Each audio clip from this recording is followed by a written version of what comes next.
Hola, buenas tardes. Buenas tardes, profe. ¿Cómo están? Buenas tardes, hola profe, buenas tardes. Bien.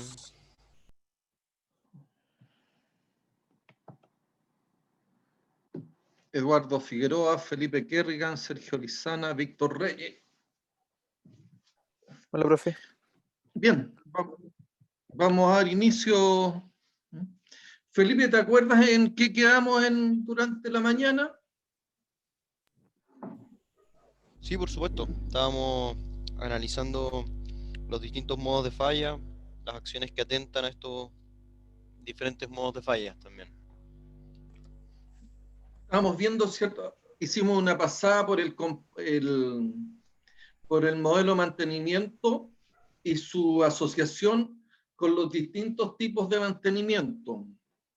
Dentro de los distintos tipos de mantenimiento, recordamos, ¿cierto?, que nosotros ya hemos visto todo lo que es el sistema de gestión de riesgo y el mantenimiento, ¿cierto?, donde fundamentalmente señalamos que es una aplicación de la ISO 31000 para encontrar formas de controlar el riesgo de fallas en los equipos y poder tener los sistemas bajo administración a objeto de alcanzar los resultados y a través de los resultados alcanzar los propósitos estratégicos y a través de esos propósitos estratégicos, ¿cierto?, acercarnos a la misión y a la visión que tiene la empresa. Señalamos, ¿cierto?, las distintas etapas por lo menos hasta la cuarta etapa del modelo mantenimiento y nos quedamos analizando y revisando, ¿cierto?, cómo y qué son los puntos débiles, los puntos débiles de una maquinaria o equipo. Y dentro de los puntos débiles, una de las cosas que señalábamos, ¿cierto?, que era importante determinar los modos de falla, las causas de falla, a efecto de que nosotros en los equipos más críticos, en los equipos principales, donde las consecuencias de una falla pudieran generar donde las fallas pudieran generar una consecuencia de carácter catastrófico, nosotros pudiéramos intervenir a través de planes de mantenimiento y poder controlar el riesgo y administrar los procesos industriales. Señalamos, ¿cierto?, que dentro de los distintos tipos dentro de los distintos métodos de mantenimiento teníamos el GRM, hablamos también del RBM, que se caracteriza particularmente por su aplicación a aquellos procesos donde una falla pudiera significar un riesgo de carácter catastrófico y el cual usa para efecto de calcular y clasificar de manera cuantitativa el riesgo, la probabilidad por la consecuencia, haciendo énfasis que en el RBM la consecuencia se calcula de forma estocástica. Y también señalamos, ¿cierto?, de que estábamos iniciando y partimos terminamos en la mañana haciendo una revisión muy rápida de las 7 preguntas del RCM. El RCM es mantenimiento centrado en confiabilidad. El mantenimiento centrado en confiabilidad, ya lo hemos señalado en varias veces, nace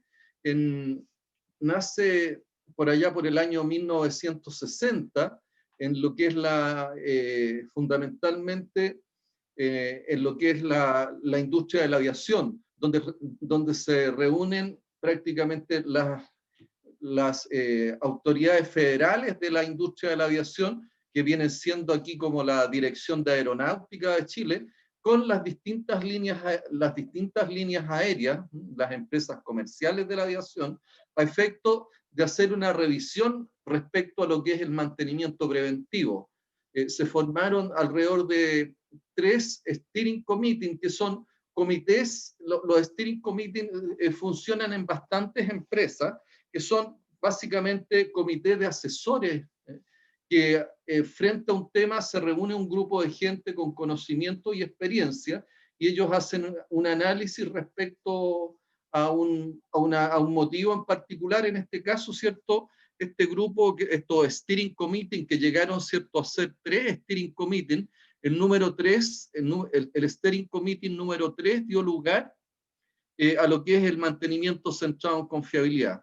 Sus principales conclusiones es que el mantenimiento preventivo no contribuía ni siquiera desde el punto de vista de seguridad, ni desde el punto de vista de confiabilidad, a lo que es las operaciones de las naves. Esa fue una de las conclusiones importantes.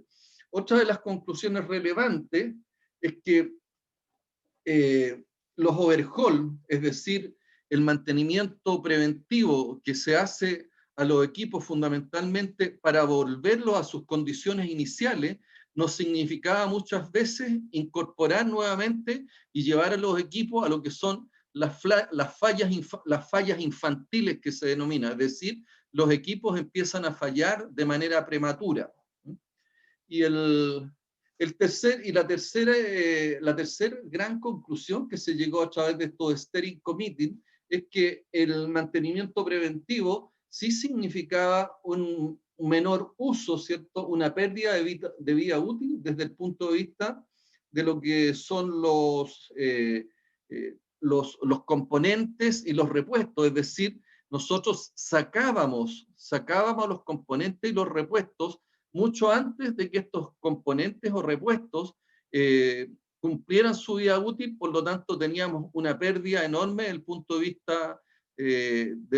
vista económico, ¿no? Esas fueron las tres grandes conclusiones a que se llegaron con estos steering committee, lo que, como les señalaba posteriormente con el steering committee número 3, dio lugar al mantenimiento centrado en confiabilidad. El mantenimiento centrado en confiabilidad, por lo menos uno de los grandes promotores del RCM es Woodhouse, que es una empresa inglesa que inclusive es la que ha desarrollado las mayores herramientas relacionadas con el RCM, parte de las metodologías que hemos hablado en relación a los cálculos de criticidad, a la probabilidad por la consecuencia, las distintas matrices de probabilidades y las distintas matrices también para el cálculo de consecuencia vienen de parte de lo que es Woodhouse.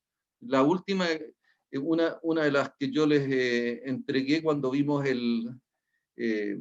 todo lo relacionado con el mantenimiento basado en la ISO 31000, la matriz de riesgo, la matriz de riesgo que la vimos, me acuerdo, en la slide final, esa matriz de riesgo proviene y es un diseño de Woodhouse, ¿ya? Entonces, Woodhouse trabajó mucho con respecto al mantenimiento centrado en confiabilidad y diseñó una metodología de RCM que se llamó el RCM Plus.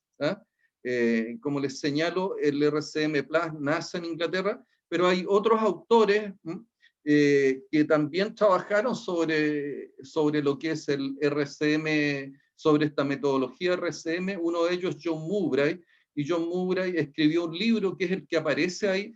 No sé si están viendo primero la slide donde aparece un libro en el centro que es el RCM2. El autor es John Mowbray. ¿Alcanzan a ver el libro ahí que está presente?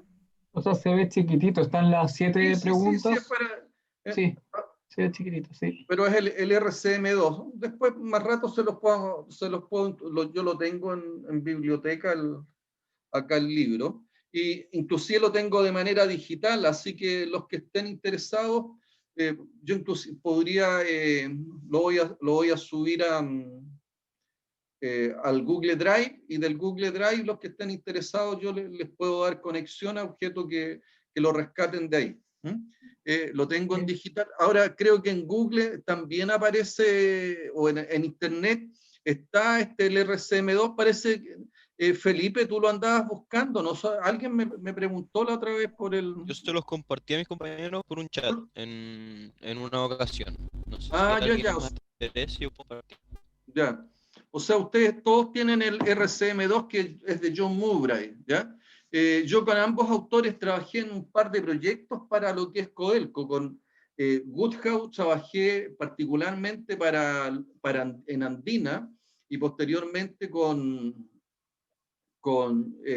la gente que aplica el RCM2, de los que siguen a John Mowbray, particularmente era un señor Eleman, que es un argentino que trabajó mucho este tema del RCM.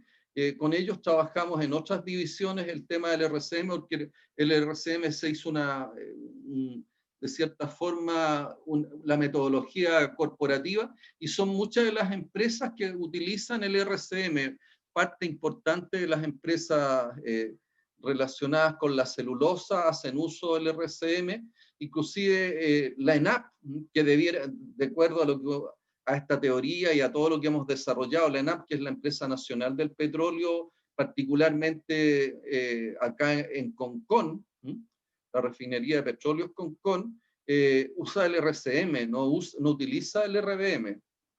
¿Ya? Esta metodología se basa fundamentalmente en lo que es estas 7 preguntas que yo les describí muy rápidamente y que las vamos a ver con un grado de detalle ahora más adelante. El RCM2 o el RCM particularmente, o el RCM en general, no el RCM2 en lo particular, sino que el RCM se aplica y se desarrolla como un trabajo de equipo. ¿Ya? Este trabajo de equipo integra normalmente a personal de mantenimiento, como son los mantenedores, la gente de planificación del mantenimiento, la ingeniería de mantención, la gente de ingeniería de mantención, y también incorpora a los operadores. Los operadores tienen mucha experiencia en cuanto a la detección de las fallas y a los distintos modos de falla que tienen los equipos y sistemas. Y ahí incorpora operadores, incorpora gente también de ingeniería de proceso, y están presentes normalmente también gente de abastecimiento que se ha manejado en cuanto al historial relacionado con los repuestos y componentes que son parte del mantenimiento de los equipos, y ellos tienen también el historial de componentes, el comportamiento, todo lo relacionado con los costos, y son una muy buena contribución. Adicionalmente, siempre que se forman estos grupos de RCM, participa algunos proveedores de equipo, gente que son parte de lo que son los fabricantes, particularmente de los equipos críticos, de los equipos principales. ¿Ya? Esta gente también hace su contribución al respecto. ¿Ya? Y finalmente, ahora no es lo común, participan dentro de estos grupos de análisis RCM algunos asesores. En el caso particular mío, como les dije, cuando yo trabajé esto, en algún momento trabajé con gente de Woodhouse, y tengo un trabajo que voy a ver la posibilidad también de subírselos de tal manera que puedan conocerlo y puedan ver algo, digamos, más real respecto a una aplicación del RCM en una división como Codelco Andina. Y para efecto de la corporación, en un principio trabajamos con Hellman, que aplica la metodología del RCM2 con John Mowbray, ¿ya? Y posteriormente creo haberles contado, o sea, el uso de esta herramienta, ya sea tanto ya sea el RCM Plus o el RCM2, requiere un pago de un cierto royalty, por lo tanto no resulta muy atractivo, sobre todo para empresas medianas, el que lo haga a través de una de estas empresas, ¿ya? Porque ellos cobran su derecho de autor, ¿ya?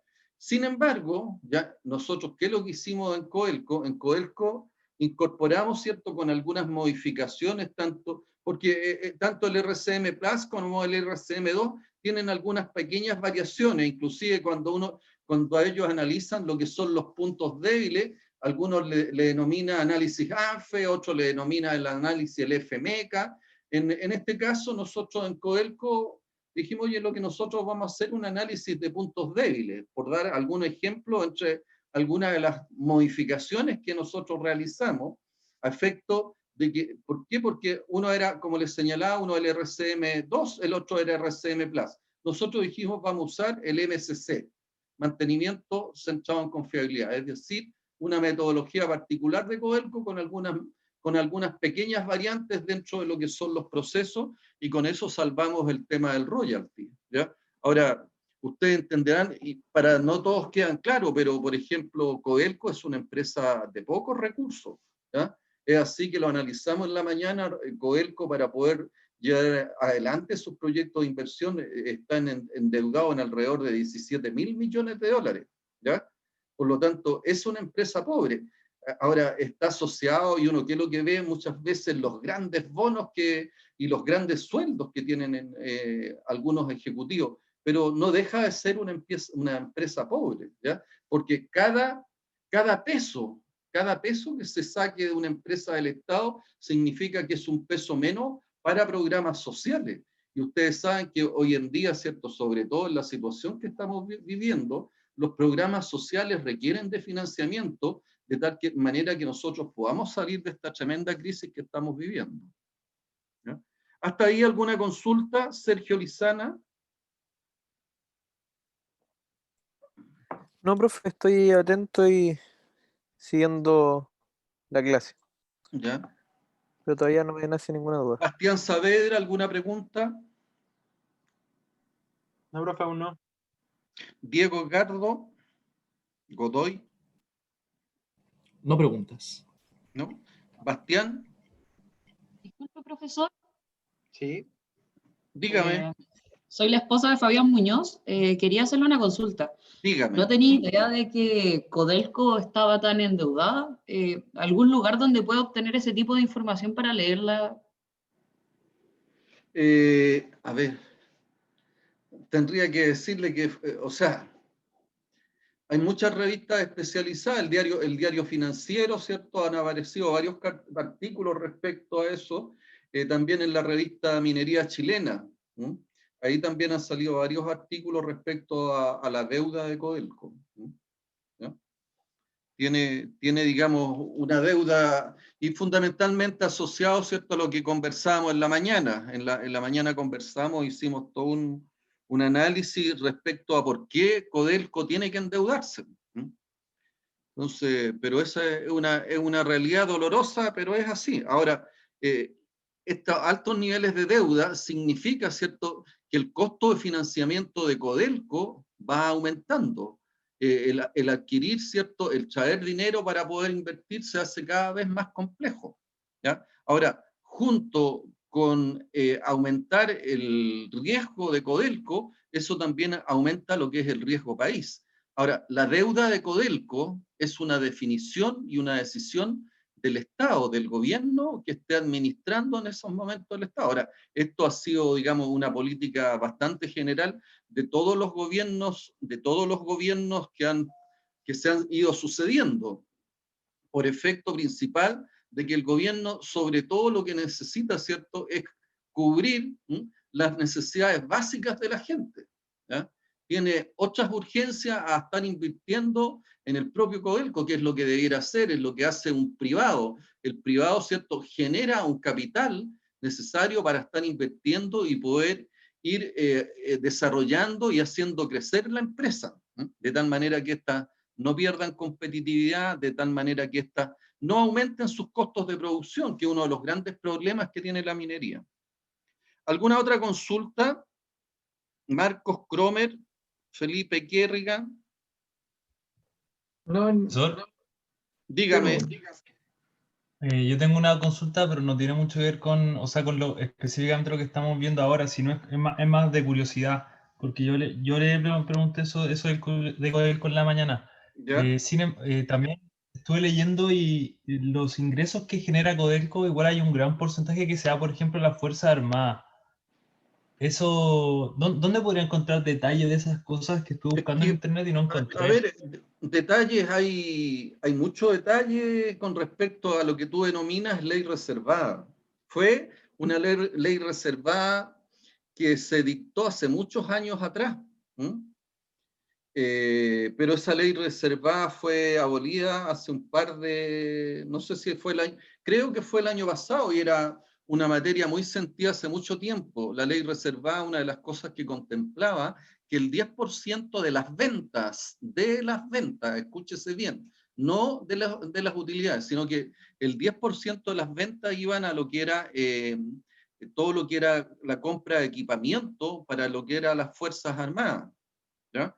Y esa fue por muchos años la que se denominó la ley reservada del cobre, ¿ya? frente a esa situación y precisamente por un tema de competitividad de la empresa, ¿cierto? Que la empresa pudiera lograr desarrollarse y de alguna manera poder inclusive financiar sus propios proyectos, es que se logró derogar esa ley reservada, porque esa ley reservada precisamente jugaba en contra de lo que era la competitividad de Codelco. Ustedes podrán entender que el 10% de las ventas de Codelco es mucho dinero. Con ese 10% de las ventas, probablemente Codelco no tendría el nivel de deuda que tiene hoy día. Esa es una de las razones del endeudamiento, que los dineros que generó Codelco en sus ventas no se destinaron para hacer crecer al propio Codelco, sino que de manera, bueno, como lo determinaron, ¿cierto? En algún momento y bajo un cierto contexto muy particular, se determinó, ¿cierto?, que el 10% de todas las ventas que hacía Codelco se tenían que orientar al financiamiento de lo que era, armamento y todo lo que eran equipos estratégicos para las Fuerzas Armadas. Adicionalmente, después han ocurrido una serie de irregularidades que de una u otra forma hicieron, ¿cierto?, que se llegara a esta acción que creo que era muy necesario, ¿cierto?, que el financiamiento de las Fuerzas Armadas fuera como corresponde a cualquier, o sea, no como cualquiera, sino que debiera ser motivo de financiamiento bastante especial, pero que debiera estar a cargo del Estado en general, dentro de lo que era la ley de presupuesto, y no estar cargado a una empresa estatal, ¿cierto?, como Codelco, que de alguna manera la hacía más frágil, la hacía menos competitiva. ¿Ya? Entonces, a eso se refiere lo que tú señalas del financiamiento de las Fuerzas Armadas, pero esa ley fue abolida, como te digo, no sé si fue el 2018 o el 2019. Fue de larga discusión, de mucha discusión. ¿Ah? Sí, Felipe puso en el chat que se derogó el año pasado, derogó. ¿Ya? Pero eso es a lo que tú te referías, ¿ya? No sé si tienes otra consulta al respecto. No, eso era. Gracias, profesor. ¿Alguna otra consulta? Si no, para que sigamos, Víctor Reyes. Por si acá está el limonada, ¿no? Pisco sour, ¿cómo aparece el color? No, profe, no tengo ninguna pregunta. Para que estén claritos que no me estoy con una limonada menta jengibre. Víctor, ¿no tienes pregunta? No por Ok. ahora. Vamos a continuar entonces. Como les señalaba, ¿cierto? El mantenimiento centrado en confiabilidad, el RCM, tiene otra característica, que el RCM particularmente y su objetivo central es que se preocupa que no ocurran las consecuencias, se preocupa sobre, no, en el caso del TPM se preocupa particularmente de lo que son las pérdidas, ¿ya? El TPM se centraliza en todo lo que son las pérdidas y actúa sobre las pérdidas, a través de lo que es el mantenimiento productivo total. El RCM se focaliza y se centra fundamentalmente en el tema de las consecuencias de las pérdidas.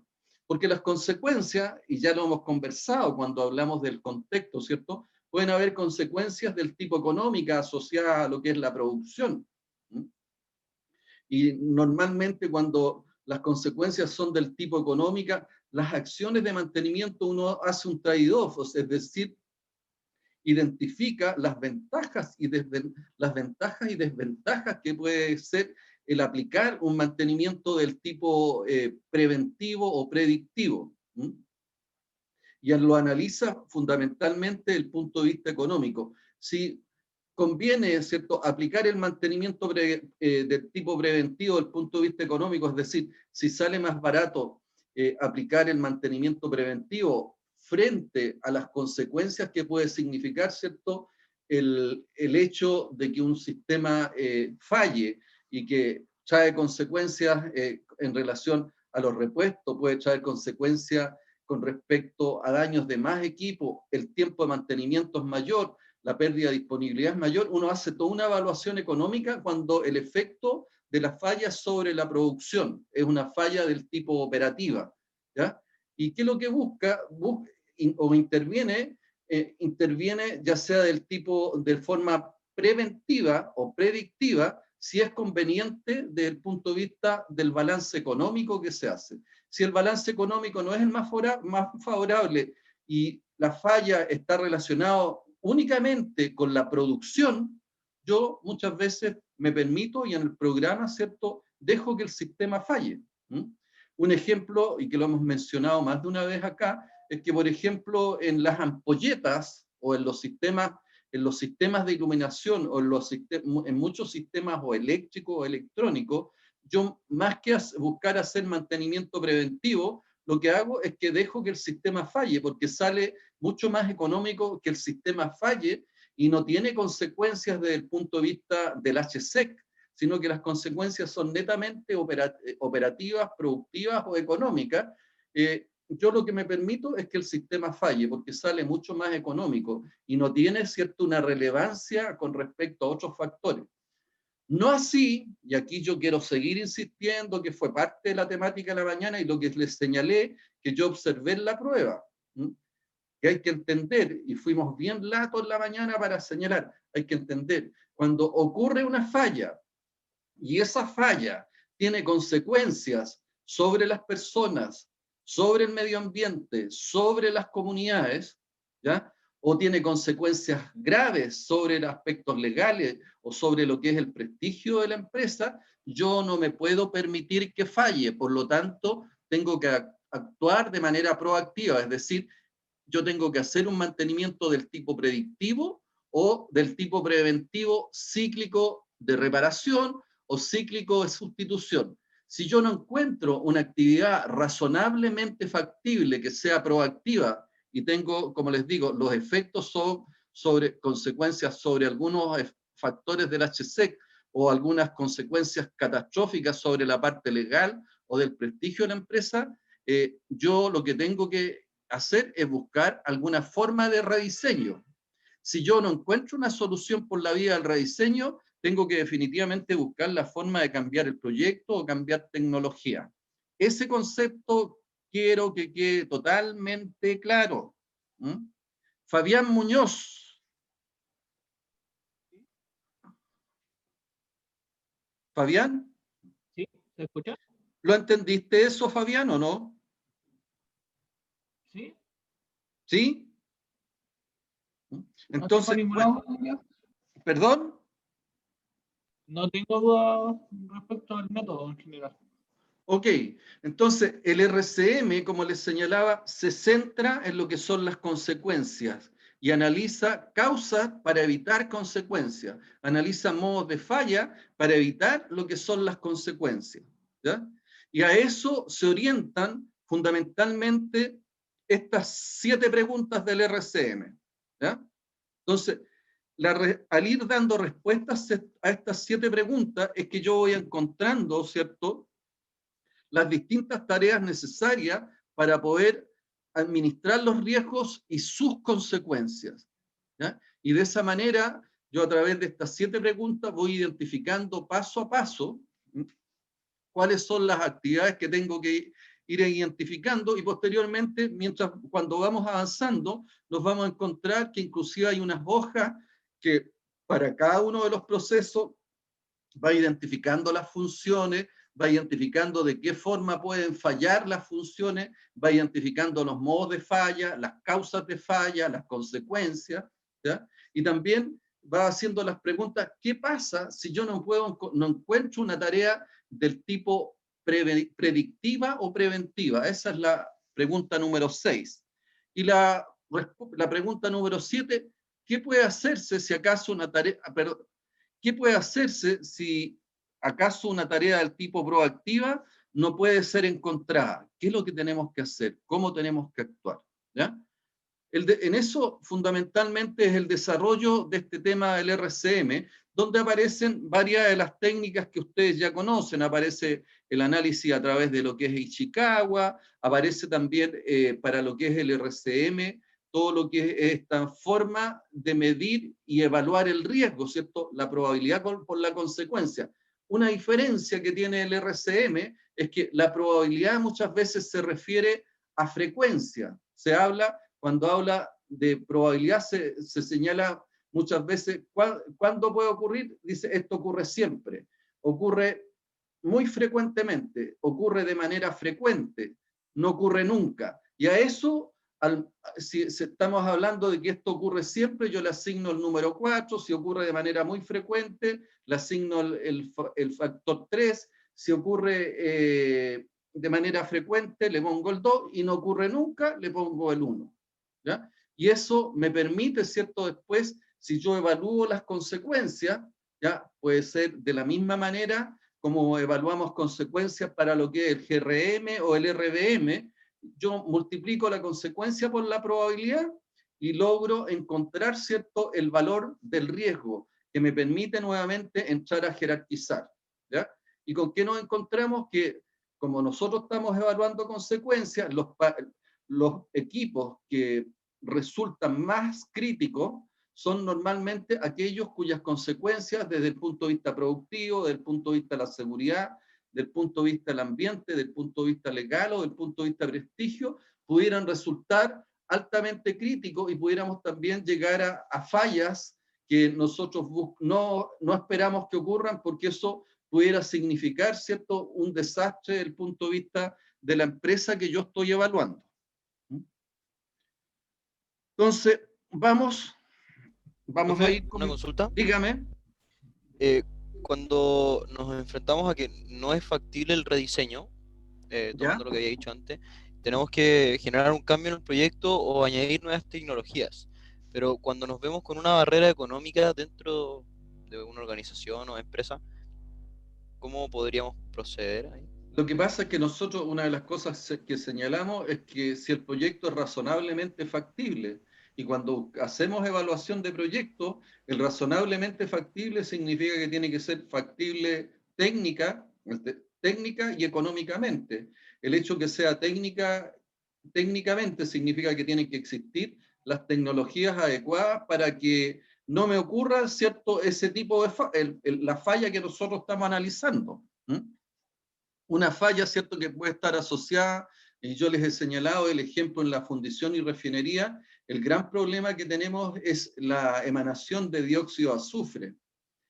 Si yo no tengo, ¿cierto?, una tecnología adecuada para tratar el dióxido de azufre, que sí la tengo, ¿cierto?, porque yo ¿qué es lo que hago? Se desarrollaron todo lo que son las plantas de ácido, que a través de algunos procesos físico-químicos absorben o extraen esos gases de dióxido de azufre, los tratan a través de, o los extraen a través de un sistema extractor, de un sistema prácticamente un ventilador, lo conducen hacia un reactor y transforman en el dióxido de azufre, que es un gas altamente contaminante y altamente tóxico para las personas, en ácido sulfúrico.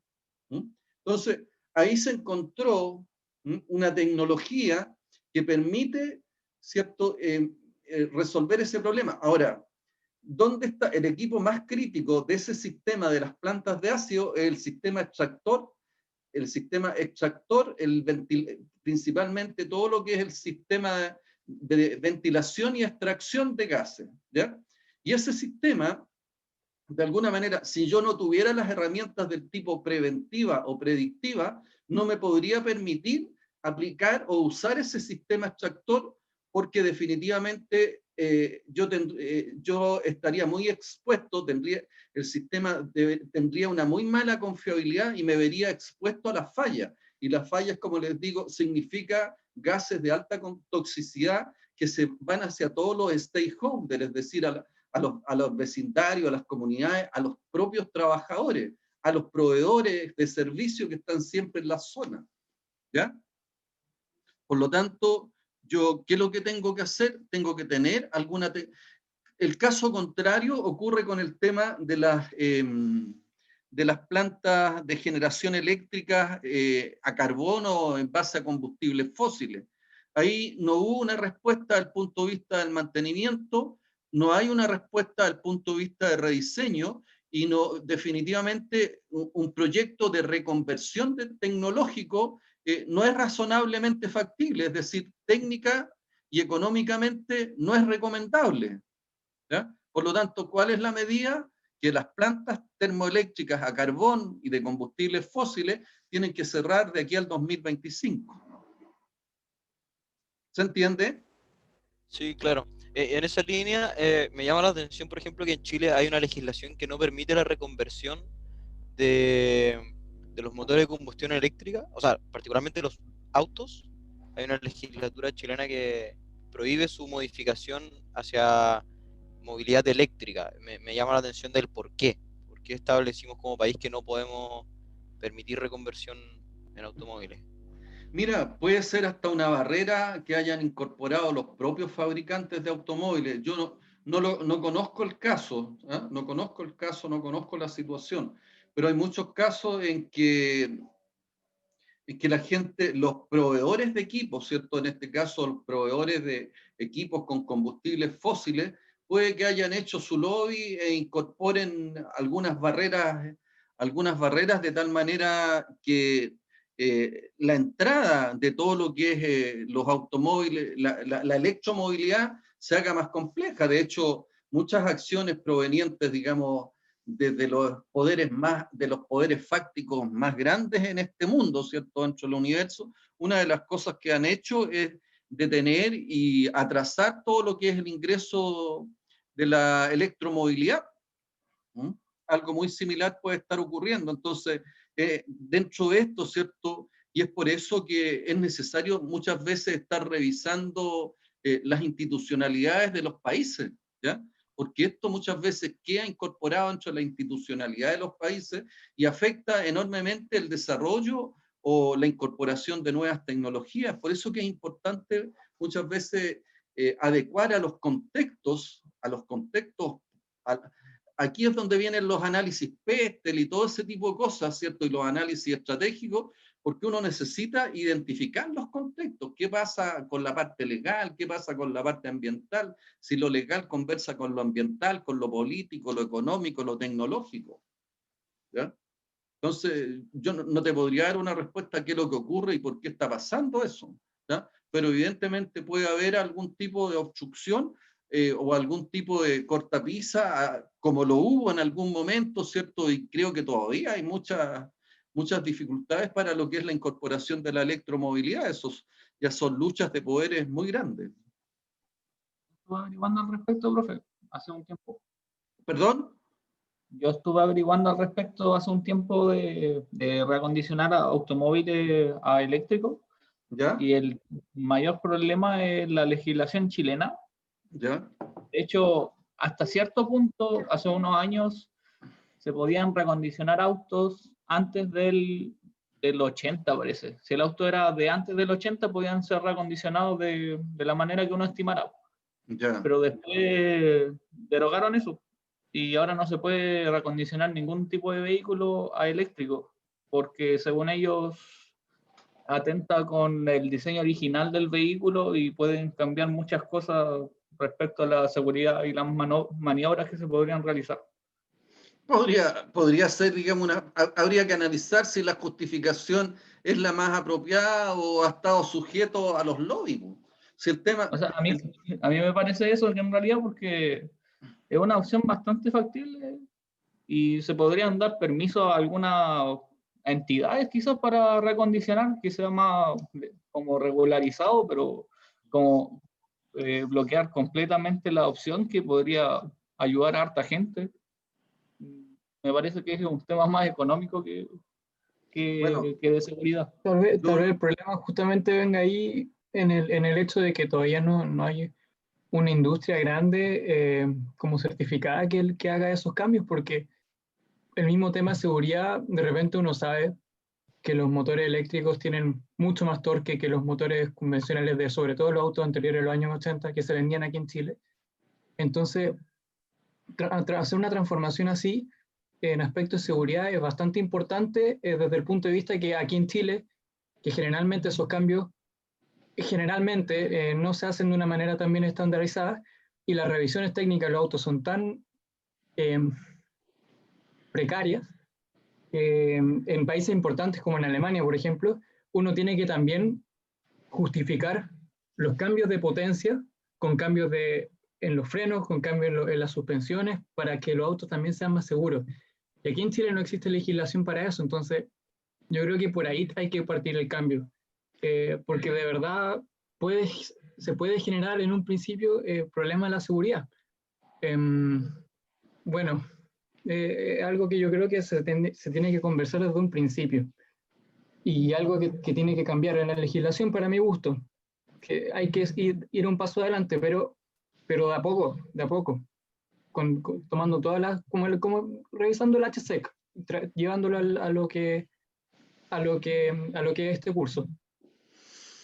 Bueno, cosas como yo creo que tú a lo mejor estás inquieto por este tipo de situaciones en que te has incorporado, ¿cierto? Lo has analizado, pero cuando hablamos de, oye, ¿cómo yo de alguna manera puedo mitigar las consecuencias? Y como les digo, siempre nosotros analizamos, ¿cierto?, el contexto operativo, pero también yo les he recomendado, bueno, hay que hacer un análisis del contexto global, y en el contexto global lo conversamos en la mañana, y aquí parto en el PESTEL, parto por el aspecto legal, hacer un análisis de cuál es el cuadro legal, y si legalmente, ¿cierto?, eso tiene espacio o tiene lugar, porque a lo mejor desde el punto de vista técnico y económico resulta razonablemente factible, pero que no se nos olvide que nosotros también estamos sujetos a la parte legal.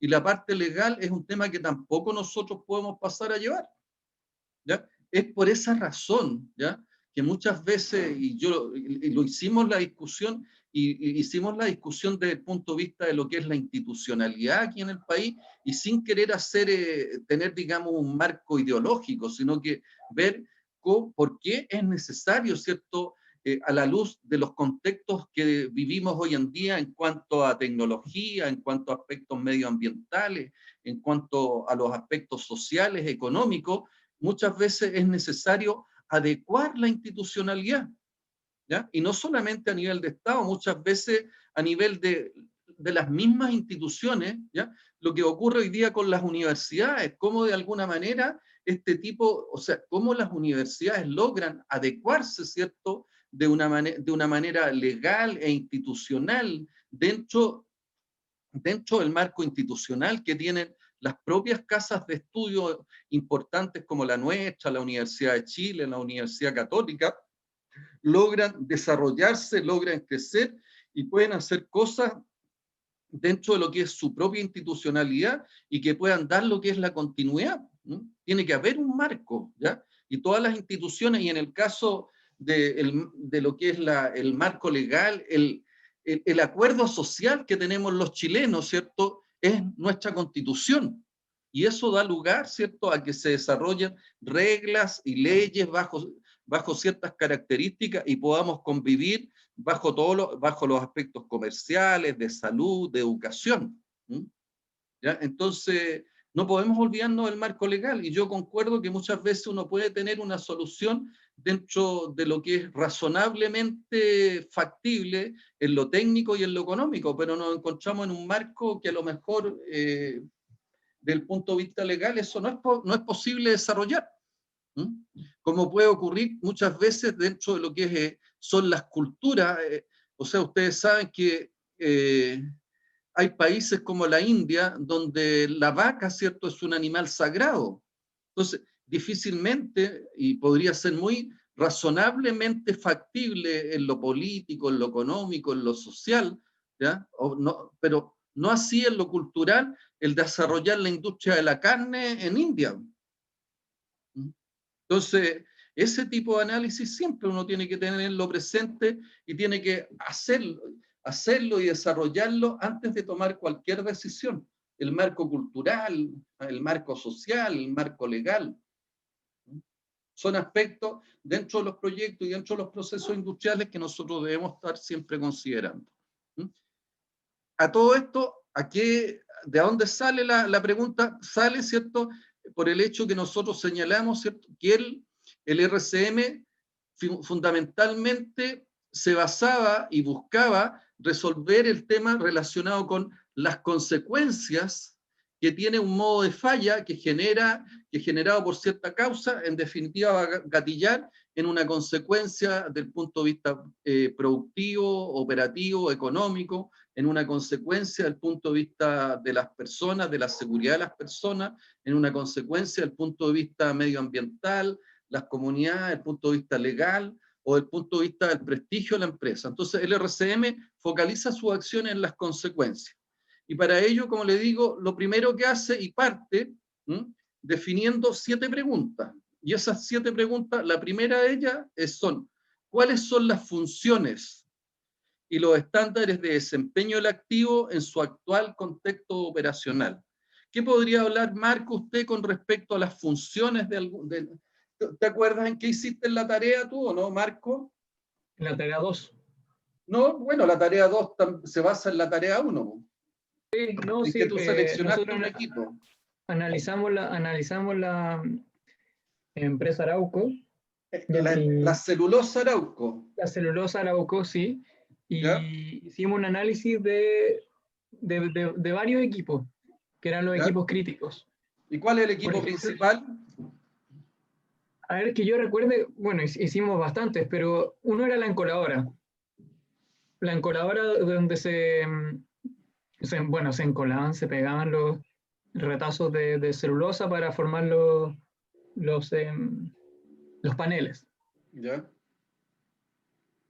Entonces, generalmente por los materiales con los que se trabajaban, que generalmente a veces no son muy refinados. Pero, mira, ¿cuál es la problemas. primera función que identifica? Vámonos a la máquina encoladora. Yeah. ¿Cuál es la primera función? En palabras simples, pegar los retazos Encolar, y los encolar, sí. pegar. Pegar, sí. ¿Ya? ¿Qué otra esa sería su... ¿Tú para qué compras la máquina encoladora? Para encolar y pegar los distintos paneles, ¿cierto? Que dan lugar a los paneles de celulosa. Claro, y darle una forma, no darle la forma, sino que juntarlo, encolarlo, pegarlo, sí. Entonces, cuando uno hace, y ahí entra el diagrama, el EFS que yo les pedí que hicieran en la tarea, ¿cierto? Donde, oye, Claro.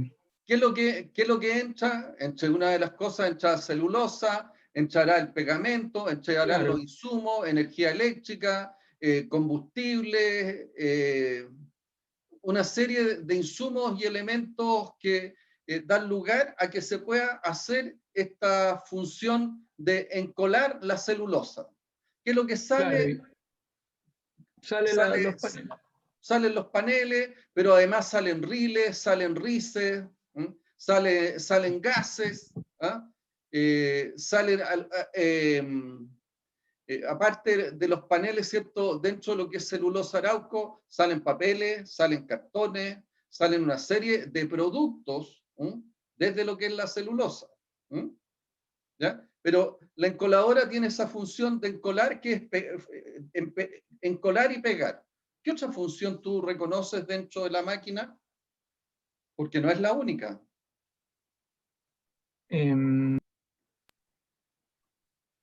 Ahora no se me ocurre, pero... ¿Ambiental? ¿No se te ocurre? Una función secundaria, dice usted. Sí, sí. Bueno, por ejemplo, mantener niveles, o sea, estándares adecuados de contaminación. O sea, esta cuestión no puede, por ejemplo, producir ningún tipo de gas nocivo por sobre unas medidas estándares. ¿Ya? Y eso es algo que hay que prevenir, en el funcionamiento de cualquier equipo. Son los parámetros ambientales, ¿cierto? No puede aparecer más de una cantidad de gases, más de una cantidad de flujo o de sólidos con ciertos contenidos de algún elemento tóxico. Claro. Esos son los parámetros operacionales que miden, ¿cierto? La función del punto de vista ambiental en la encoladora. ¿De acuerdo? ¿Ya? ¿Qué otra función más?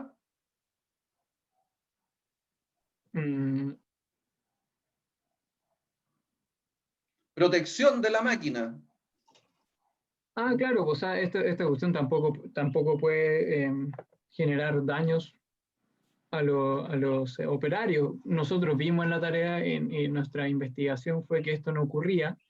nunca había ocurrido, pero también nos tenemos que preocupar de eso, po.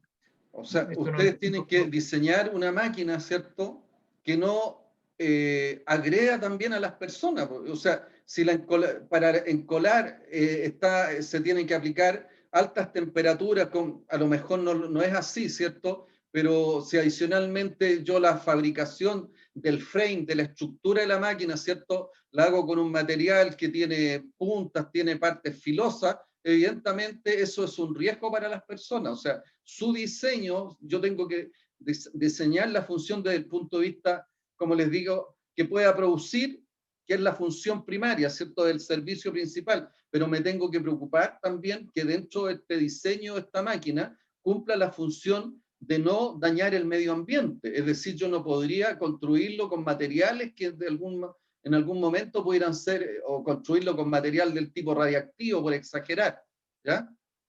Claro, de repente utilizar pegamentos que sean nocivos para la piel, Así es. y si son así, usar las medidas de protección adecuadas, o que de repente con esos mismos pegamentos que a altas temperaturas de repente emanen ciertos gases nocivos. Eso hay que estar atento a eso. Y si los producen, tratarlo de alguna manera o direccionarlo de alguna forma que no afecte, que afecte de la menor forma posible, porque muchos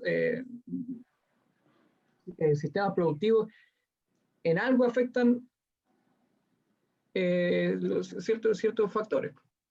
Bueno, pero en definitiva uno inclusive pudiera buscar, ¿cierto?, que en el mismo insumo que se utiliza para encolar, ¿cierto?, el material, ese pegamento, no fuera frente a otro material o frente a agua, a otro elemento que se utilizara, no vaya a generar una reacción química que pudiera dañar al medio ambiente, no pudiera dañar a las personas. Entonces eso es parte del diseño, ¿ya? Por eso que cuando uno inclusive diseña, ¿cierto?, concurren digamos, muchas especialidades. Dentro de estas, la especialidad de química, la especialidad informática, gente relacionada con la parte ergonométrica, los constructores, gente que sabe de materiales, ¿ya? Todos esos concurren para hacer un buen diseño, y un diseño que sea multifuncional, es decir, que cumpla la función principal, que no daña a las personas, no daña el medio ambiente. El aspecto ergonométrico es importante en la máquina porque la máquina tiene que ser operada y tiene que ser mantenida, ¿ya? Los aspectos relacionados a lo mejor no es el caso de una máquina, ¿cierto?, que esté en la celulosa Arauco, como es el trabajo que ustedes van a desarrollar, que sea desde el punto de vista estético, sea atractiva, pero a lo mejor uno lo que busca, ¿cierto?, algún nivel, por lo menos, que no sea desagradable a lo que es la visión, ¿ya? Entonces, hay una serie de funciones, ¿ya?, que se tienen que cumplir, y también estándares de desempeño, ¿ya? Porque cuando yo digo encolar, bueno, ¿cuánto tengo que encolar? ¿Ah? Estándares de desempeño desde el punto de vista de calidad, estándares de desempeño desde el punto de vista de cantidades producidas, estándares de desempeño respecto al costo de esas operaciones, de esos procesos. Entonces, se tienen que cumplir una serie de estándares de desempeño del activo, en este caso particular de la máquina encoladora, en su actual contexto operacional. A lo mejor el encolado no es lo mismo, ¿cierto?, de celulosa Arauco. Hay una que está en Los Ángeles. ¿Dónde están haciendo ustedes el trabajo? ¿Para qué celulosa? ¿Para qué planta? La zona, no sé si el Bastián se acuerda o el Sergio. Nueva Aldea. Nueva Aldea. Nueva Aldea. ¿Ya? Entonces, eso tiene un contexto operacional. Nueva Aldea queda en la Araucanía, ¿o no? Queda como por Chillán. Ya, en la región del Maule, o en la región en el Ñuble, que es la región más nueva que hay. Pero ese tiene una característica, Chillán, y eso tiene altas temperaturas, ¿ya? Por lo tanto, el contexto operacional que lo enmarca, oye, es de altas temperaturas. Entonces, desde el punto de vista, o sea, el hecho que esté en Chillán, la gente de Chillán también tiene más una cultura agrícola que de operarios de máquina. ¿Ya? Eso también puede influir. Creo que en Chillán también se iba a crear una de las nuevas universidades que se iban a desarrollar en el país. Por lo tanto, toda esa cultura es del punto de vista de las personas, del punto de vista del medio ambiente, del punto de vista también de la propia máquina, ¿cierto? De la propia encoladora, forman parte de este contexto operacional en el cual yo lo tengo que definir claramente. Acuérdense que una de las cosas que les dije es que el contexto operacional queda definido más o menos aplicando o usando lo que son las 6M: mano de obra, medio ambiente, maquinaria, medición, método, materiales. ¿Ya? Eso de alguna manera da lugar, ¿cierto?, a la identificación del contexto operacional. Después vienen todos los otros temas relacionados con la identificación de los riesgos asociados, ¿ya? Pero aquí viene, ¿cierto?, una identificación de un riesgo en particular, que es la pregunta número 2. ¿De qué manera falla en realizar sus funciones? ¿Cómo puede fallar en realizar sus funciones, Marco, la encoladora? ¿Quién más hizo el trabajo contigo, Bastián? Sí, Bastián y Sergio. O Bastián, ¿de qué forma puede fallar en realizar sus funciones esta máquina encoladora? Por los que habíamos visto, no me equivoco, eran fallas típicas mecánicas, o sea, que las separan por tipo. Mira, Entonces para está que, si la mecánica, metodología es re fácil, eléctrica. Bastián, identificamos del orden de 5 funciones. ¿Por qué puede fallar el encolado? ¿Cuál es la primera falla que no encole? ¿Y por qué puede no encolar? Que no tiene la fuente del material que usan para pegar, se puede que Mire, se atasque, se tape. Fíjense que ahí iniciamos, ¿cierto? Iniciamos prácticamente un Ichikawa. Dijimos, el problema es no encolar. ¿Por qué no puede no encolar? Causa número 1. Porque el efecto es el no encolado, y ahí el no encolado es una falla. ¿Por qué puede una máquina encoladora no encolar? Porque no tira pegamento. No tiene pegamento. ¿Y por qué no tiene pegamento? Porque puede que no lo hayan recargado, o que el sistema ¿Por qué no lo recargaron? ¿Por qué no lo recargaron? Porque hubo un error de comunicación entre los operarios. ¿Por qué hay un error de comunicación entre los operarios? Que no está tabulado las cosas que hay que hacer. ¿Y por qué no están tabuladas? Que alguien no la hizo. Está mal organizado todo. ¿Y por qué? Ahí hablaste de organización. La organización es parte de la administración, porque a lo mejor la organización no capacitó, no desarrolló las competencias necesarias a objeto, ¿cierto?, que no ocurriera el problema del encolado. ¿Se fijan cómo vamos encontrando la causa raíz? ¿Ya? Pero nos podemos encontrar con una situación también técnica. Oye, ¿por qué no encoló? Aparte, ¿cierto?, de que por el hecho de que ¿por qué otra cosa pudo no haber encolado? Porque algún parámetro, ¿cuáles son los parámetros operacionales que hay ahí? Debe haber temperatura, debe haber a lo mejor alguna densidad asociada al tipo cola, eso también algún debe caudal, estar. caudal de suministro. Quedémonos ya, caudal de suministro. ¿Por qué no un caudal de suministro suficiente de cola? Mal cálculo. Mal cálculo. ¿Y por qué hubo un mal cálculo?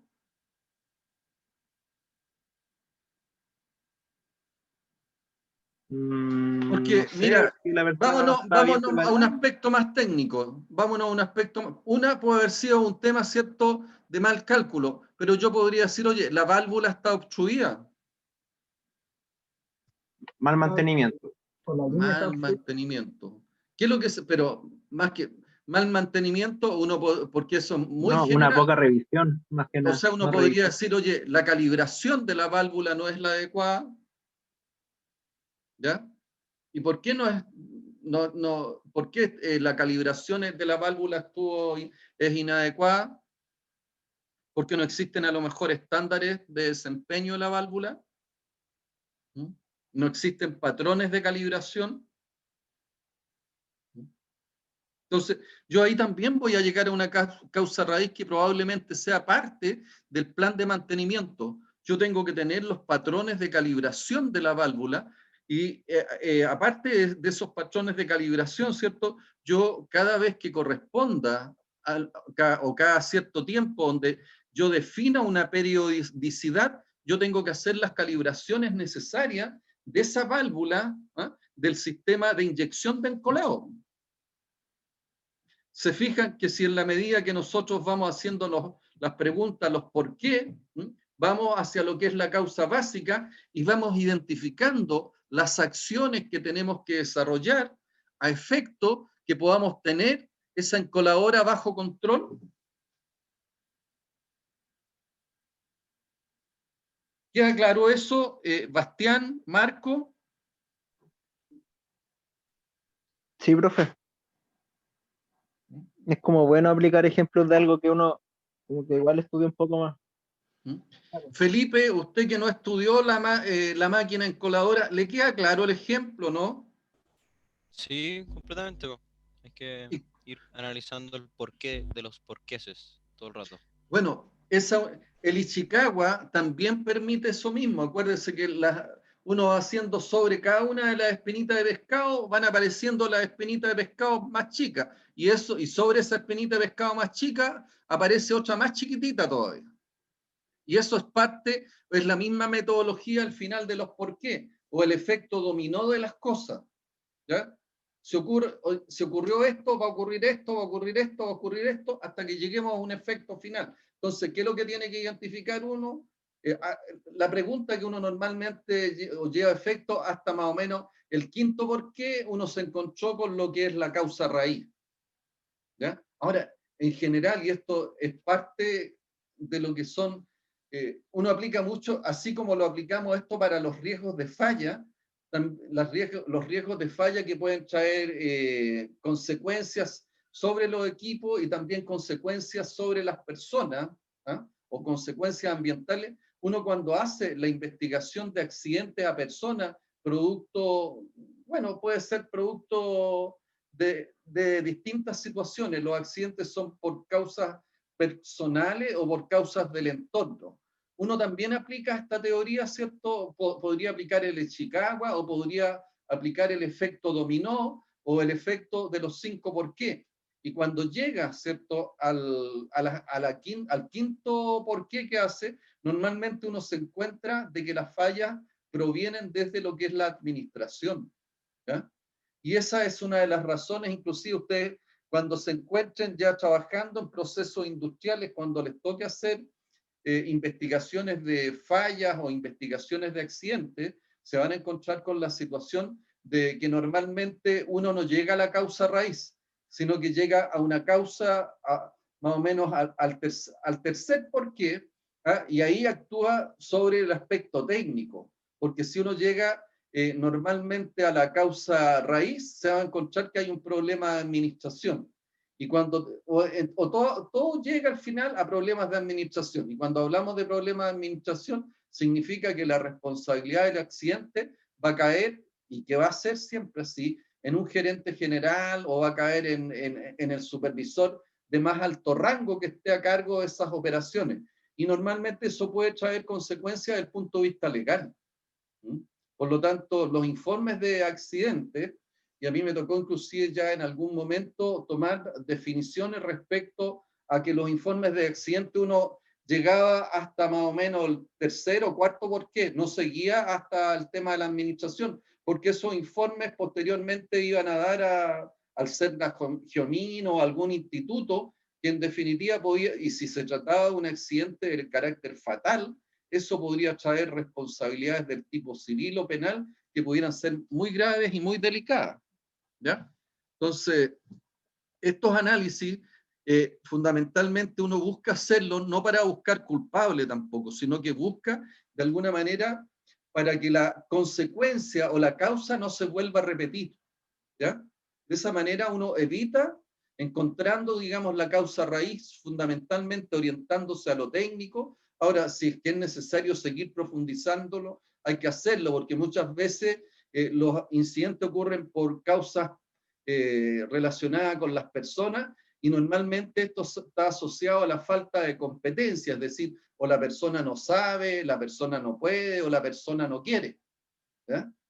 Y si uno identifica eso, significa que o tengo que capacitar a todo el personal, tengo que hacer un desarrollo de habilidades de las personas, o tengo que generar, ¿cierto?, un ambiente de mayor motivación a través de sistemas de motivación y estimulación del desempeño a través de una serie de mecanismos que pueden ser de diferentes características, intrínseco, extrínseco, es decir, de reconocimiento de las personas por la vía de una felicitación o a través de reconocimientos del tipo económico.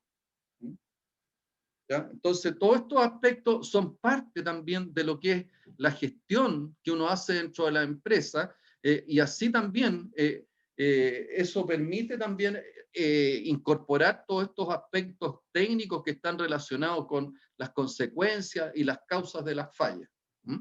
Entonces, tanto Marco como Bastián, ¿les queda claro el tema de las funciones? Nosotros analizamos aquí principalmente la función principal de la máquina encoladora, ¿cierto?, de lo que es la celulosa Arauco. Pero yo podría hacer ese mismo análisis para lo que es la parte ambiental, ese mismo análisis para lo que es la parte relacionada con protecciones de la propia máquina, ese mismo análisis desde el punto de vista de la seguridad, tanto de la máquina como de las personas que están en su alrededor. Ese mismo análisis lo puedo hacer de las funciones relacionadas con la parte ergonométrica. Bastián, Marco, ¿les queda claro eso? Sí, sí, queda súper claro. Sí, profe. Lo único Ahora, como más difícil como de cranear es como la parte de seguridad o de medio ambiente, porque la de funcional es como bien obvia, pero son las otras que hay que pensarle un poco más en realidad. pero ¿por qué podría fallar, por ejemplo, ahí viene donde ustedes tienen que también identificar los riesgos en la encoladora desde el punto de vista de las personas? Oye, y ahí es importante, ¿cierto?, ver, aplicar la CIM. ¿Qué pasa desde el punto de vista, qué requisitos desde el punto de vista de las competencias de las personas pudiera afectar o generar un accidente en la máquina encoladora? ¿Conocen la máquina encoladora? Probablemente no la conozcan, pero cuando uno ve, oye, ¿qué es lo que hay? Presencias de temperatura, podrían haber presencias de caída de distinto nivel, podrían existir, ¿cierto? Normalmente todo este tipo de máquinas son accionadas eléctricamente, ¿ya? Entonces, ¿podría haber un choque de riesgo eléctrico? Lo más probable es que si no tenemos protecciones en la máquina encoladora desde el punto de vista de lo que es el choque eléctrico, las personas podrían verse afectadas. Si lo analiza desde el punto de vista ambiental, la máquina encoladora, ¿cierto?, dentro de sus insumos tiene este pegamento. ¿Qué pasa si hay un derrame de pegamento? ¿Qué pasa si ese pegamento, ¿cierto?, debido a que entra a una cierta temperatura, se produce una evaporación, y esa evaporación es de gases tóxicos? Y esa evaporación puede ser, ¿cierto?, también producto de un mal mantenimiento debido a que el sistema de calentamiento de ese material, de ese pegamento, ¿cierto?, sobrepasó los niveles de temperatura debido a que el sistema de control de temperatura también está mal calibrado o está mal ajustado, o no se hicieron los trabajos necesarios para que el sistema tenga y funcione con la temperatura necesaria para que se desarrolle el pegamento. Entonces, todos esos análisis tienen que de alguna manera aprender a hacerlo. Por eso que uno hace el FMECA, el ANFE, y primero es identificar claramente las funciones, ¿ya? Y todas las funciones que tiene que cumplir. Lo mismo en un auto, uno puede identificar, oye, la función principal es transportar, pero las otras son funciones desde el punto de vista de seguridad. Oye, el sistema de freno, ¿ya? Oye, ¿qué pasa si el sistema no frena? Choque, accidente a las personas, se accidenta la máquina, contamino con aceite. Entonces, todo eso son parte de los análisis que uno tiene que, a través de estas preguntas, empieza a hacerse. Y por eso que yo les señalaba, hay una serie de herramientas que uno utiliza a objeto de identificar las distintas funciones y hacerse la pregunta, porque la segunda pregunta es la que hemos estado, de qué manera falla en realizar sus funciones. ¿Ya?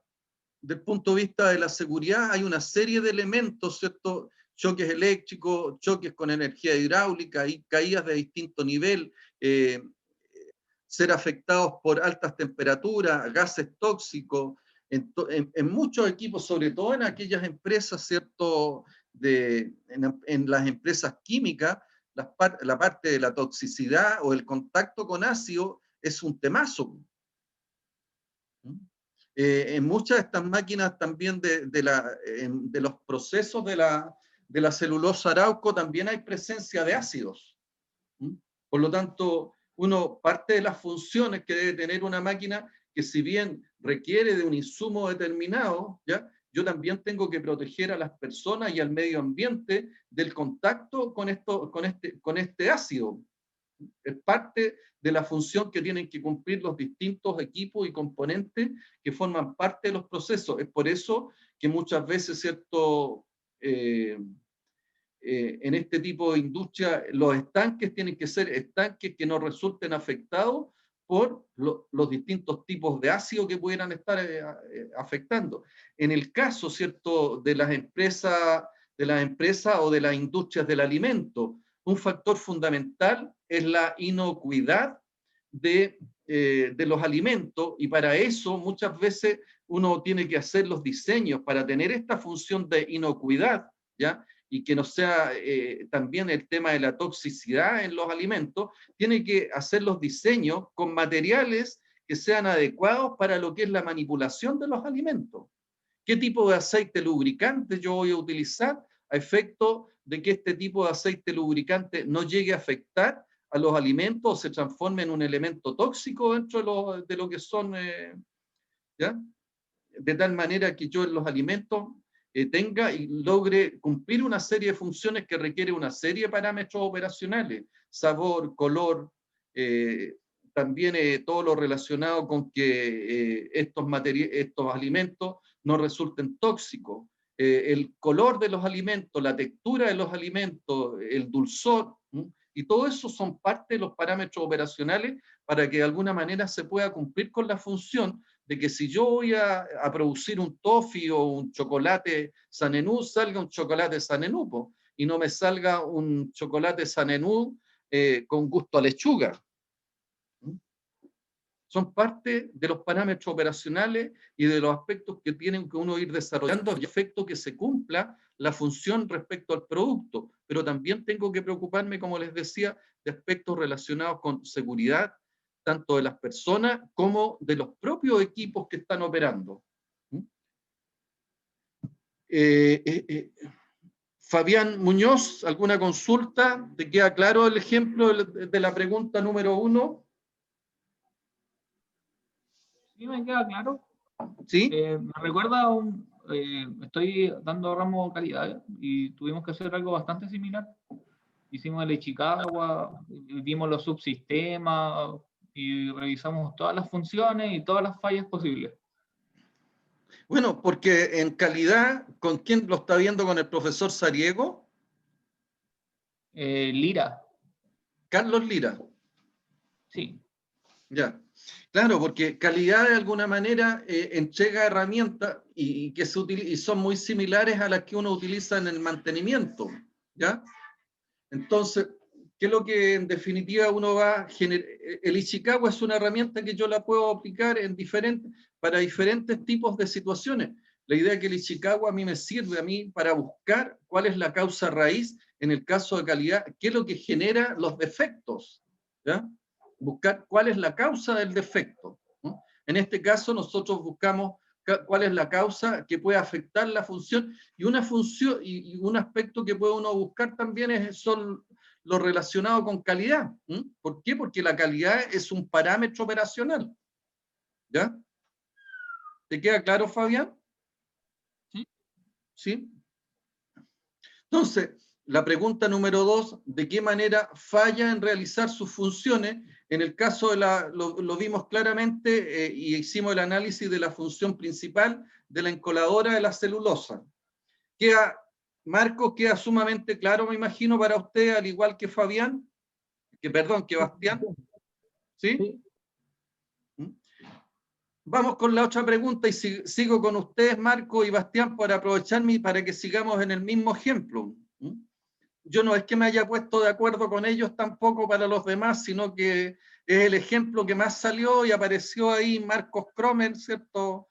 Que hizo el tema de la celulosa Arauco y la encoladora, así que no es que estemos coludidos. Marco, ¿qué puede causar el modo de falla, ¿cierto? Y de alguna manera hicimos el análisis de que no haya suficiente pegamento para la encoladora, porque dijimos puede ser, ¿qué puede causar ese modo de falla? El que no esté llegando, ¿cierto? Suficiente material, suficiente pegamento, suficiente cola, ¿cierto? Al proceso. ¿Y por qué dijimos que era? Por el abastecimiento. No, pues hablamos de nos fuimos a la parte, la válvula. La válvula puede estar obstruida, sí. La válvula puede estar obstruida o la válvula puede estar mal calibrada. Claro. ¿Ya? Entonces, ¿por qué puede estar mal calibrada? Es porque en definitiva no se ha respetado, ¿cierto? Porque la calibración es parte de uno de los trabajos que uno desarrolla en mantenimiento. Calibraciones, ajustes, ¿ya? Limpieza muchas veces de instrumentos. Entonces, una de las causas... Que se puede pegar y puede obstruir el paso. Así es. Entonces, muchas veces, ¿cierto? La obstrucción de una válvula puede significar un aumento de presión de algún sistema y eso también puede afectar desde el punto de vista de lo que es la seguridad. La obstrucción de una válvula, ¿cierto? Puede significar el rompimiento de una cañería, de un fluido, ¿cierto? De un ácido que puede afectar el medio ambiente, puede agredir a las personas o puede agredir a la misma maquinaria. Después la otra pregunta, y la pregunta número 3 dice, ¿qué causa el modo de falla? ¿Qué origina? ¿Qué es lo que se...? El modo de falla, ¿qué es lo que causa? Causa que no se peguen los... el material de la madera. No, que causa que causa el modo de falla. Y ahora entendí la pregunta. ¿Qué causa el modo de falla? Lo dijimos recién. Causa que no entre cola. Que no pase cola. No, pero... Pase cola, sí. Ya. ¿Y qué sucede? Lo que causa ese modo de falla, ¿cierto?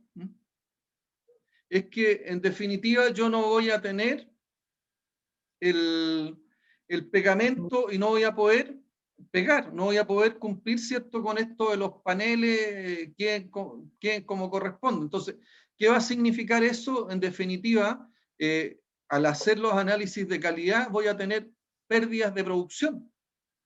Claro. Y las pérdidas de producción tienen consecuencias del tipo económica. Profe, pero el qué causa es el qué lo causa, qué causa la falla o qué consecuencias tiene. Esa fue mi duda también cuando respondí. Sí, ahí no me queda claro si es que es la causa de la falla o la causa o lo que causa la falla. No sé si bueno, es un encadenamiento, pero aquí es, en el caso número, ¿qué causa el modo de falla? Porque ¿cuáles son los distintos modos de falla? La falla de un eje es el quiebre del eje, ¿cierto? Sí, pero eso puede ser causado por algo y también puede causar cosas. Entonces no sé a cuál se Pero, refiere. ¿qué causa el modo de falla? la fatiga. ¿Y qué, Ya, eso lo quería. qué es lo que... Y ahí uno empieza... ¿Por qué? Y ahí uno se va buscando, ¿cierto?, la causa raíz. Pero la pregunta número 4 es la que se va hacia adelante. La otra duda que plantean ustedes. ¿Qué sucede cuando la falla ocurre? Aquí, que no ¿Se se quebró el pega, eje o dejó de encolar? No pudo encolar. ¿Qué sucede cuando deja de encolar? no se pega, no se hacen los, no se Pérdida de pegan los, producción, pérdida de producción, no se pegan las virutas, falla operacional. claro, claro.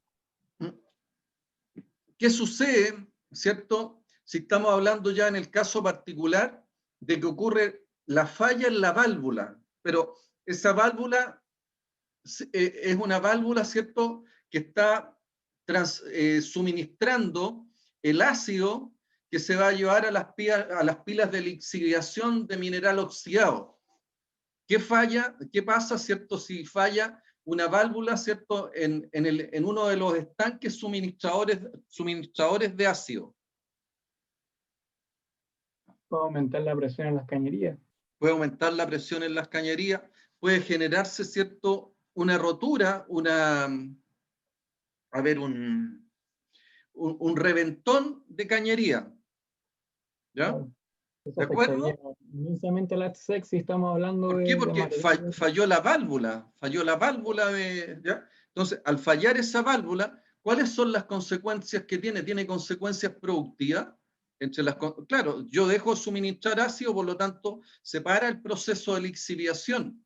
Pero si ese estanque de ácido, ¿cierto?, está en un lugar donde pudiera inclusive afectar a personas, no tiene los sistemas de conexión correspondientes, va a afectar a personas, va a afectar al medio ambiente. ¿Ya? Bueno, hay que hacer la distinción, pues en caso Entonces, en que afecte a las personas al medio ambiente, es mucho más importante eso que las fallas productivas. En el caso, por bueno, ejemplo, evidentemente, porque aquí estamos analizando, ¿cierto? Por eso que me quise ir a este tema distinto al de la válvula, de lo que es el sistema la válvula que proporciona el pegamento, ¿cierto?, para el sistema de encolado, porque ¿qué me va a afectar? Me va a afectar desde el punto de vista productivo. ¿Ya? Y de ahí me busco, ¿cierto?, cuál es la causa de esa falla. Pero ahí me voy hacia atrás, pero hacia adelante. ¿Qué sucede cuando la falla ocurre? Y aquí, para hacer el ejemplo, digamos, más espectacular o que se vea, digamos, con mayor énfasis, el tema de que no sea una válvula de una máquina encoladora, sino que sea una válvula que proporciona, ¿cierto?, el ácido sulfúrico a un proceso determinado. El ácido sulfúrico es altamente corrosivo, altamente tóxico y muy peligroso, ¿cierto?, al contacto con las personas. Entonces, ¿qué sucede cuando ocurre esta falla y esta válvula, ¿cierto?, no es del pegamento, sino que esta válvula es de un sistema suministrador de ácido sulfúrico? ¿Ya?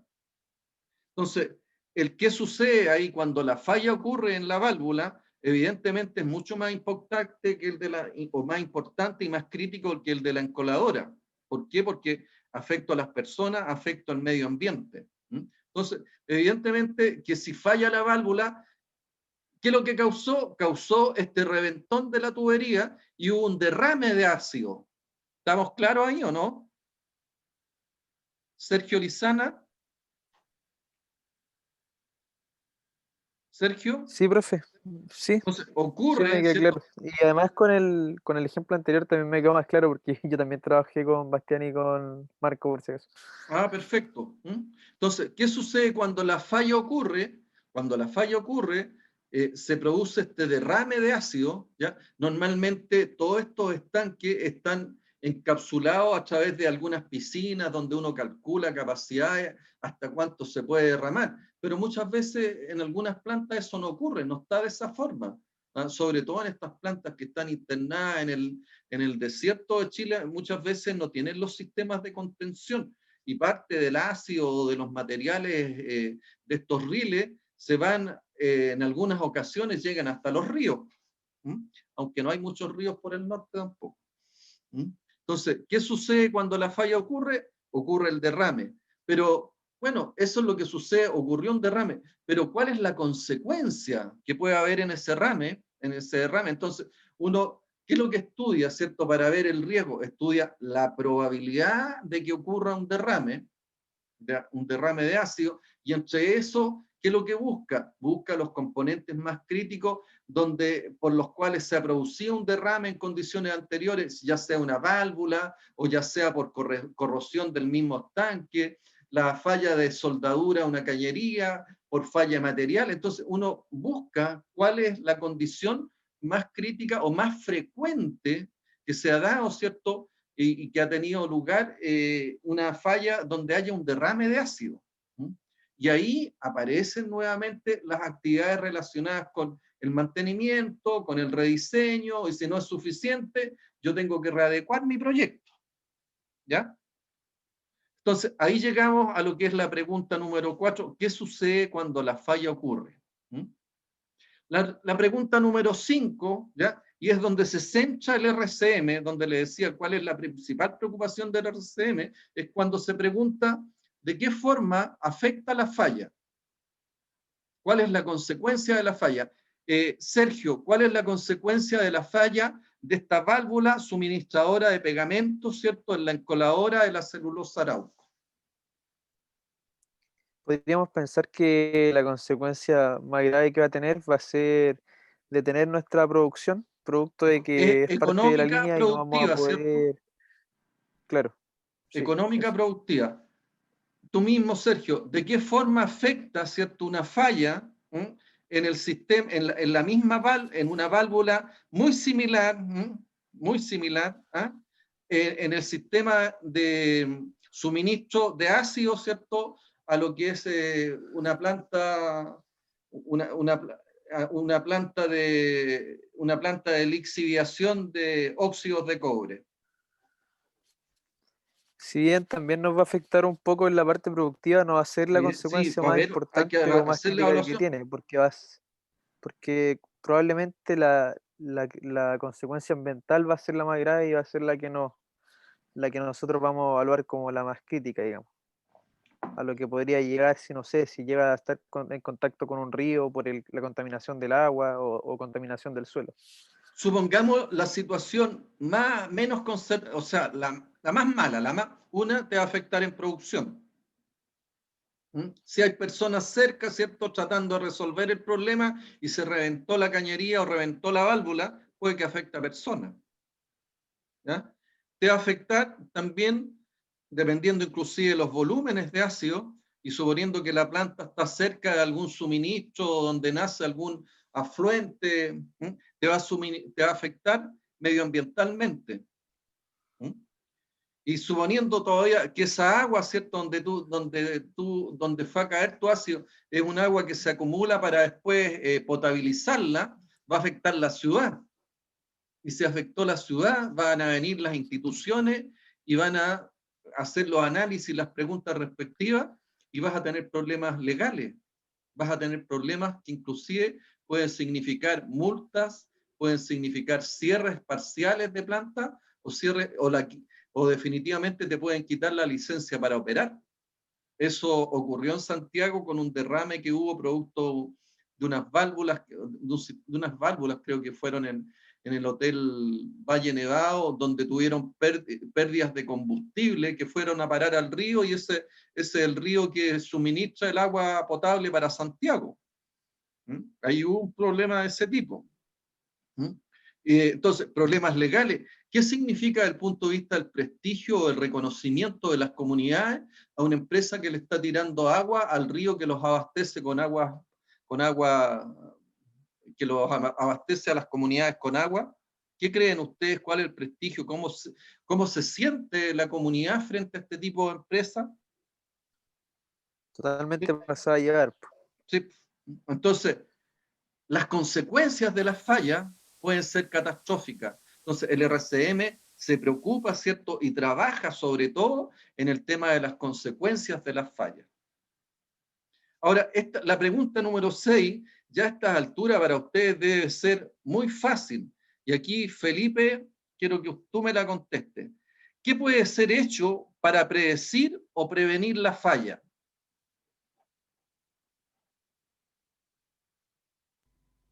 Para predecir las fallas necesito ¿Sí? tener claridad de los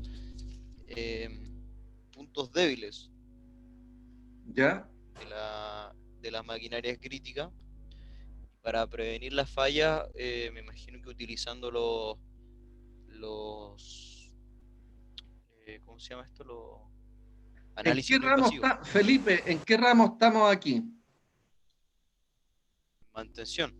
Mantención. ¿Qué tú has aprendido desde el punto de vista del mantenimiento que puedes hacer para predecir una falla? Establecer un plan de mantención. Eso es para controlarlo. Pero para predecir una falla, unidad temática número 2. Mantenimiento, herramientas no destructibles. Sí, lo acabo de decir. O no invasivos. Yo los conocía así. Mantenimiento predictivo. ¿Mm? Mantenimiento del tipo predictivo, o sea, en las cañerías, ¿cierto? O en los estanques, las tintas penetrantes, algún tipo alguna herramienta predictiva de tal manera que yo detecte una falla potencial. Algún parámetro operacional que me permita identificar que está pronto a aparecer una falla. Lo que aprendimos de mantenimiento del tipo predictivo. ¿Qué puedo hacer yo, Felipe, para prevenir la falla? Y particularmente esa válvula, ¿qué es lo que harías tú? ¿Qué se te ocurre? Si el problema fue calibración. Tener una herramienta que mida la presión para saber los rangos en los cuales la válvula tiene que funcionar. Cada cierto, o si es una válvula que es una válvula que suministra ácido sulfúrico, cada cierta cantidad de ácido sulfúrico, yo debiera hacer algún tipo de intervención, calibración, limpieza, ajuste, o puede ser inclusive el cambio de la válvula. Ese es el mantenimiento preventivo. Si es preventivo de reparación, significa que yo pesco la válvula cada no sé qué cantidad de toneladas de ácido sulfúrico o litros de ácido sulfúrico, yo pesco, ¿cierto?, esa válvula y la cambio por una reparada o una nueva.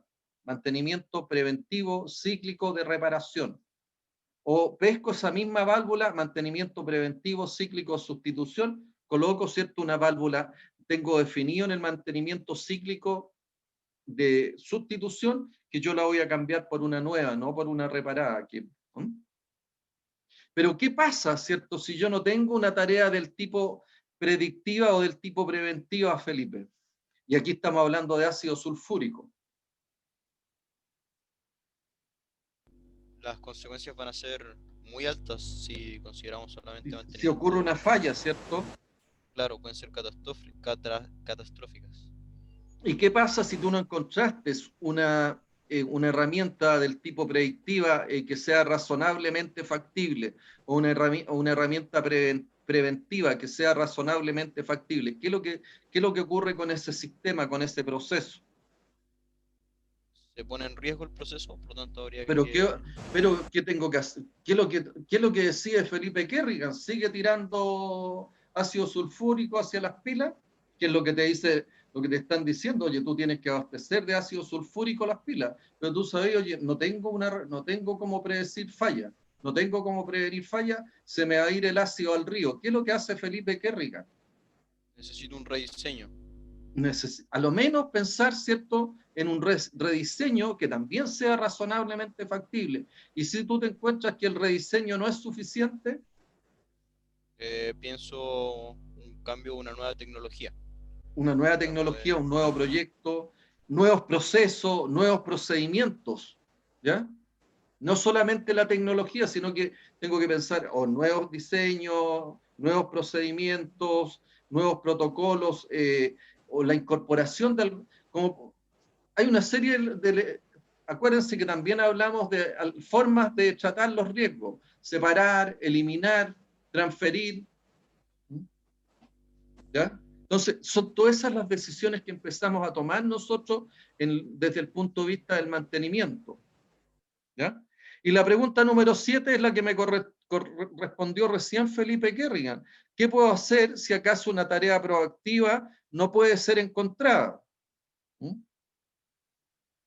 Y eso es el desarrollo y es lo que vamos a seguir viendo más adelante. Son las 17:15, estamos pasados en 5 minutos, así que nos estamos viendo la próxima, no la próxima semana, de la semana que viene a la otra, porque la próxima semana estamos, es la semana de ustedes, parece, no sé qué es lo que hay ahí, pero no sé cuál es el motivo, pero sé que la próxima semana no hay clase. Nos estamos viendo. ¿Preguntas? No, yo por mi lado no. Por mi parte ninguna tampoco, profe. Que estén muy bien, cuídense. Eso, Chao. Chao, profe. Cuídense. Chao, chao. Nos estamos viendo. Profe. Chao, chao.